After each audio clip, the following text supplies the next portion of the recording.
நம்ம என்னதான் புதுசு புதுசா யோசிச்சு லஞ்ச் பாக்ஸ் கட்டிக் குடுத்தாலும், ஆனா எப்பவும் வர பதில் ஏன் ஒரே மாதிரி சாப்பாடுன்னுட்டு. அந்த மாதிரி விஷயத்த போக்குறதுக்கு, இன்னைக்கு சூப்பரான ஒரு லஞ்ச் பாக்ஸ் ரெசிபி தான் பார்க்க போறோம். Potato spring onion rice.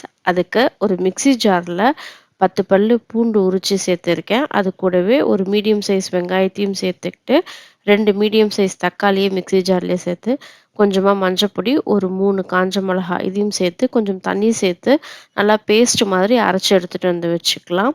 இப்போ ஒரு கடாயில 1 டேபிள் ஸ்பூன் அளவு எண்ணெய் சேர்த்து, கட் பண்ணியிருக்க பொட்டேட்டோவ சேர்த்து, மஞ்சப்பொடி, கொஞ்சம் உப்பு சேர்த்து வதக்கி விட்டுட்டு, லிட்டு போட்டு க்ளோஸ் பண்ணி லோ ஃப்ளேம்ல ஒரு 2 மினிட்ஸ் வேக விடுங்க. இந்த பொட்டேட்டோ நல்லா சாஃப்ட்டா வெந்துடும்.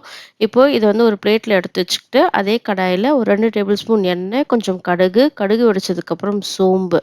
இது எல்லாத்தையும் சேர்த்துட்டு 10 பல்லு பூண்டு இடிச்சு வச்சிருக்கேன். அதையும் சேர்த்து கருவேப்பிலையும் சேர்த்து வதக்கி விட்டுக்கோங்க. இது நல்லா வதங்குனதுக்கப்புறம் ஸ்ப்ரிங் ஆனியனோட ஆனியன் மட்டும் இப்ப வச்சிருக்கேன். அதையும் சேர்த்து நல்லா ஒரு தடவ சாட்டே பண்ணிக்கோங்க.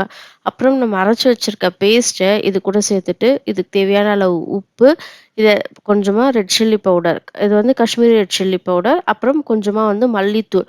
இதையும் சேர்த்து இதில வந்து இந்த தண்ணி அப்சர்வ் ஆகி எண்ணெய் பிரிஞ்சு வர வரையிலும் இத வதக்கி விட்டுக்கோங்க. இப்ப இது நல்லா தண்ணி சுண்ட வதங்கிருச்சு. இப்ப நம்ம வதக்கி வச்சிருக்க உருளைக்கிழங்க சேர்த்து ஒரு தடவ கலந்து விட்டுட்டு, இப்ப ஸ்ப்ரிங் ஆனியனோட கிரீன்ஸ வந்து இது கூட சேர்த்துட்டு, நல்லா ஒரு சேர கலந்து விட்டுடுங்க.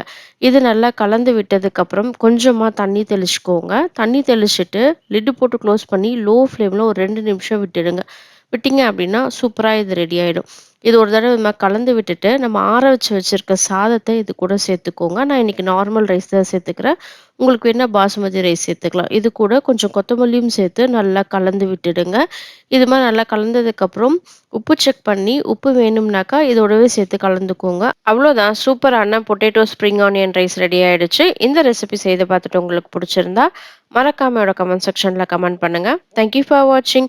நீங்க என்னோட சேனல சப்ஸ்கிரைப் பண்ணலன்னா, மறக்காம சப்ஸ்கிரைப் பண்ணிக்கோங்க. பக்கத்துல இருக்க பெல் ஐகானையும் கிளிக் பண்ணிக்கோங்க. அப்பதான் நான் போடுற வீடியோஸ் உங்களுக்கு உடனே நோட்டிஃபிகேஷன்ல வரும்.